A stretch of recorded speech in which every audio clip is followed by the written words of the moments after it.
Hello students, welcome to economics online. आज हम अर्थशास्त्र की इस कक्षा में डिस्कस करेंगे 12वीं क्लास के चैप्टर राष्ट्रीय आय के बारे में। और ये हमारा इस टॉपिक का सेकंड क्वेश्चन रहेगा। राष्ट्रीय आय की गणना की प्रमुख विधियां बताइए। राष्ट्रीय आय की गणना संबंधी कठिनाइयों का वर्णन कीजिए। या ऐसे भी कई बार एग्ज़ाम में आता है, बोर्ड में आ चुका है। राष्ट्रीय आय क्या है? राष्ट्रीय आय मापने की प्रमुख विधियां बताइए। भारत की राष्ट्रीय आय की गणना में मुख्य कठिनाइयों को बताइए। सबसे पहला आता है राष्ट्रीय आय का अर्थ। राष्ट्रीय आय अथवा लाभांश उत्पादन के साधनों द्वारा किसी एक निश्चित समय में प्राय एक वर्ष में उत्पादन किए गए पदार्थों एवं सेवाओं की शुद्ध मात्रा होती है।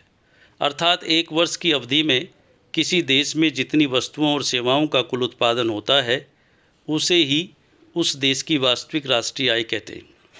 राष्ट्रीय आय या राष्ट्रीय लाभांश की परिभाषा अलग अलग अर्थशास्त्रियों ने अलग अलग प्रकार से दी है।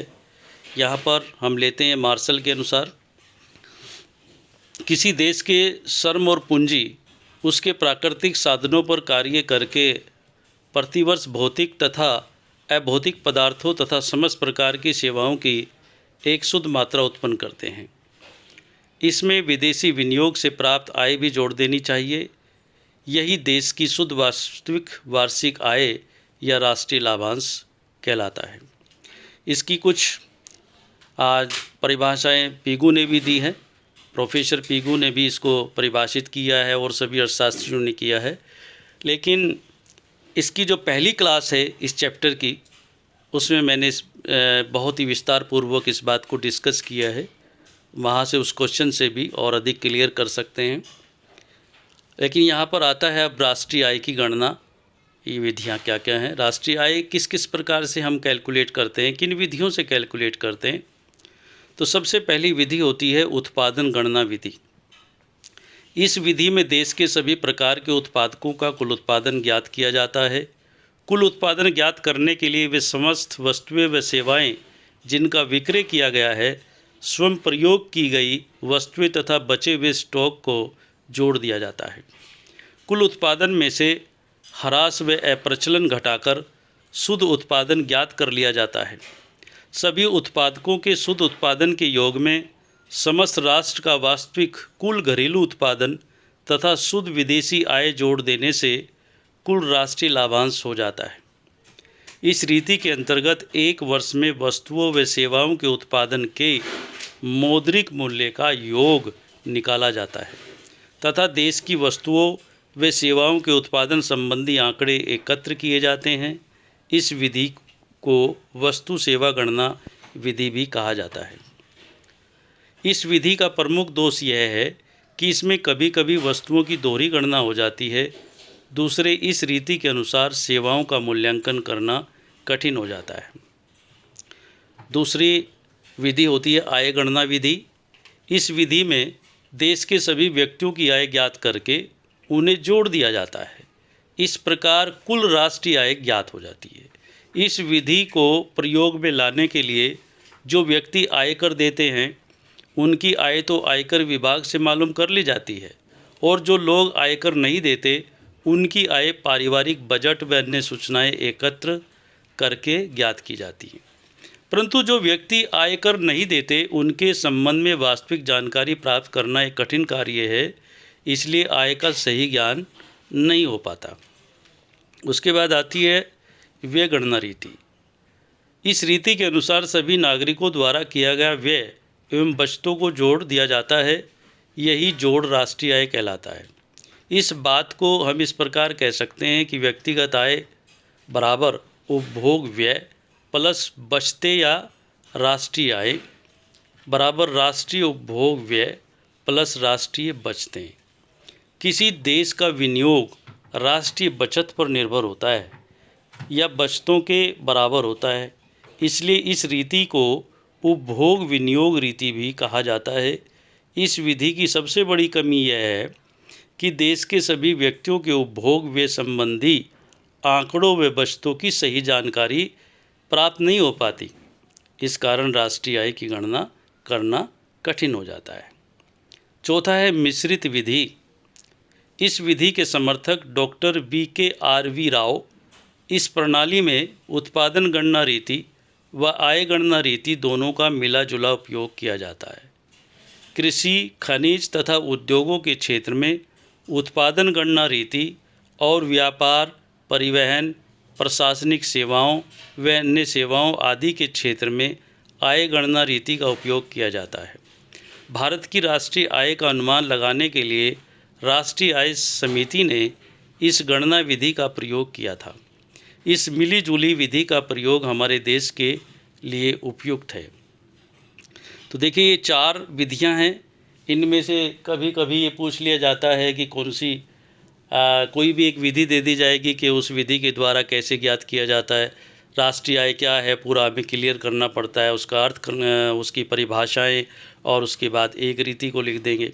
कभी चारों रीतियों पूछ ली जाती हैं, गणना करने की कौन कौन सी पद्धतियाँ हैं या मापने की कौन कौन सी विधियाँ हैं।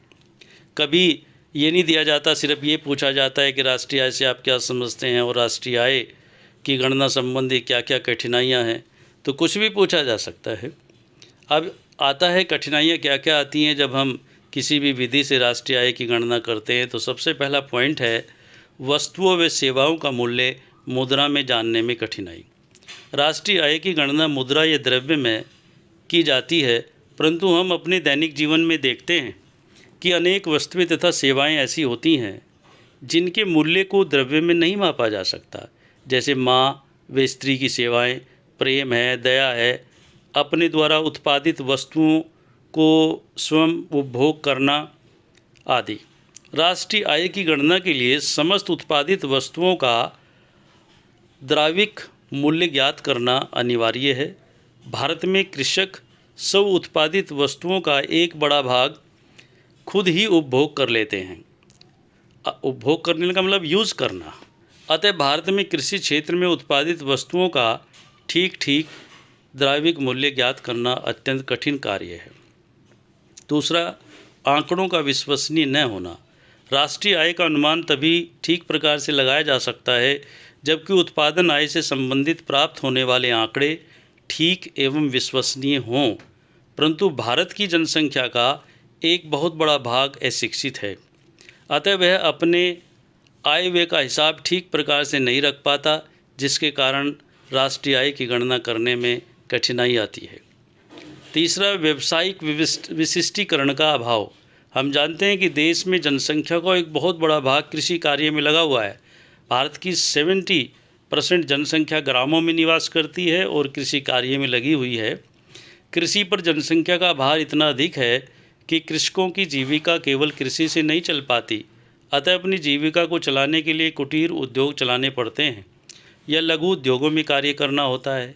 इस कथन से स्पष्ट हो जाता है कि देश में व्यावसायिक विशिष्टीकरण का अत्यंत अभाव है, जिससे देश की राष्ट्रीय आय को अनुमान करना बहुत कठिन है। चौथा पॉइंट है विभिन्न क्षेत्रों की भिन्न भिन्न परिस्थितियाँ होती हैं। भारत में विभिन्न क्षेत्रों की परिस्थितियाँ भिन्न भिन्न हैं, अतः किसी क्षेत्र विशेष संबंधी जानकारी को अन्य क्षेत्रों में प्रयोग में नहीं लाया जा सकता। इसका परिणाम ये होता है कि राष्ट्रीय आय की गणना में अनेक व्यावसायिक बाधाओं को सामना करना पड़ता है। पांचवा, दोहरी गणना की संभावना बनी रहती है। राष्ट्रीय आय में प्राय दोहरी गणना की संभावना बनी रहती है, अर्थात ठीक से हम आकलन नहीं कर पाते कि क्या हम अमुक स्थिति की एक बार पहले गणना कर चुके हैं या नहीं। छठा, अविकसित देशों में राष्ट्रीय आय की उचित गणना का न होना। प्राय अविकसित देशों में राष्ट्रीय आय की उचित गणना नहीं हो पाती। इसका कारण यह है कि अविकसित देशों की अर्थव्यवस्था में अनेक वस्तुओं व सेवाओं का आदान प्रदान द्रव्य के माध्यम से नहीं होता। सातवां, मूल्य ह्रास का सही अनुमान न होना। मूल्य ह्रास व प्रतिस्थापन का अनुमान सही न लगा पाना, क्योंकि ये अनुमानित समय के पूर्व ही घटित हो सकते हैं, अतः राष्ट्रीय आय की गणना करना कठिन हो जाता है। मूल्यांकन की समस्या। उत्पादन गणना विधि के अनुसार उत्पादित वस्तुओं की मात्राओं को मूल्यों से गुणा करके विभिन्न गुणनफलों के योग को राष्ट्रीय आय कहा जाता है। परंतु इनमें यह कठिनाई आती है कि गणना करते समय थोक या फुटकर कौन सी कीमत से गणना करनी चाहिए, ये बात क्लियर नहीं हो पाती। और 9वां है हस्तांतरण आय और उत्पादक आय में भेद करना कठिन। जब सरकार बाजार से ऋण लेकर उनका प्रयोग अनुत्पादक कार्यों में करती है तब ऐसे ऋणों पर ब्याज हस्तांतरण आय कहलाती है। परंतु जब उनका प्रयोग उत्पादक कार्यों में करेगी तो उन ऋणों पर ब्याज उत्पादक आय कहलाती है। राष्ट्रीय आय में हस्तांतरण आय को नहीं जोड़ा जाता जबकि उत्पादक आय में जोड़ा जाता है। यह ज्ञात करना कठिन है कि ऋण का कितना भाग उत्पादक है और कितना अनुत्पादक है। इससे भी राष्ट्रीय आय की गणना या सही अनुमान लगाने में कठिनाई होती है। और 10वां है कुटीर उद्योगों का उत्पादन। कुटीर उद्योग प्राय अशिक्षित व्यक्तियों द्वारा संचालित होते हैं। छोटे छोटे उद्योग होते हैं जो अनपढ़ लोग उन उद्योगों को शुरू करते हैं, जो कि अपने व्यवसाय के ठीक आंकड़े रखने में समर्थ होते हैं। कितना खर्च हुआ है, कितनी इनकम हो रही है, इसका सही ढंग से वो अनुमान नहीं लगा पाते, उनको नोट नहीं कर पाते। अतः इस क्षेत्र के उत्पादक आंकड़े अविश्वसनीय होते हैं, अर्थात वो अनुमानित आंकड़े ही दे पाते हैं। और 11वां और लास्ट है वस्तुओं और सेवाओं का चुनाव। वस्तुओं और सेवाओं के चुनाव के संबंध में यह निर्णय करना अत्यधिक कठिन हो जाता है कि अमुक वस्तु अर्धनिर्मित है या अंतिम है। तो इस प्रकार की समस्या भी राष्ट्रीय आय की गणना में बाधक होती है। ये सारे पॉइंट्स हैं जो कि कठिनाइयाँ हैं जो कि जब हम राष्ट्रीय आय की गणना करते हैं किसी भी विधि के द्वारा तो उस समय उसमें ये बाधक बनती हैं, ये परेशानियाँ आती हैं। और ये प्रश्न इसी के साथ समाप्त होता है। आगे और क्वेश्चन डिस्कस करेंगे नेक्स्ट क्लास में। Thank you very much.